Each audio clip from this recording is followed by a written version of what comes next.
வாய்ப்பில்லை ராஜா. அசைன்மெண்ட் எழுதணுமா?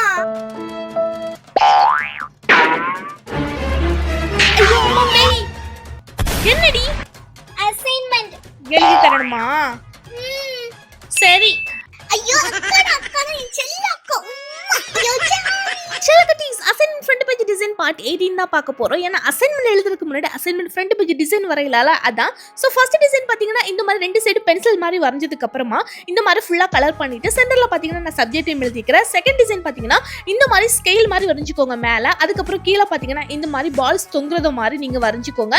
உள்ள கலர் பண்ணிட்டு அடுத்த சப்ஜெக்ட் நேம் எழுதிக்கோங்க. இதுதான் செகண்ட் டிசைன். தேர்ட் டிசைன் பார்த்தீங்கன்னா ஃபர்ஸ்ட் இந்த ஆரோ மாதிரி டியூப் மாதிரி எல்லாம் வரைஞ்சதுக்கு அப்புறமா ஒரு பல்ப் சிம்பிளும் இந்த மாதிரி வரைஞ்சிக்கிறேன். அடுத்து ஃபுல்லா கலர் பண்ணிட்டு சென்டர்ல பாத்தீங்கன்னா இந்த மாதிரி சப்ஜெக்ட் நேம் எழுதிக்கோங்க. இது முள்ள உங்களுக்கு எது பிடிச்சிருக்குன்னு சொல்லுங்க. நம்ம செல்லகுட்டீஸ் நேம் எழுதி தனுஷிகான ஃபாலோ 3 கமெண்ட் பண்ணி செல்லகுட்டீஸ் யாரெல்லாம் பாத்தீங்கன்னா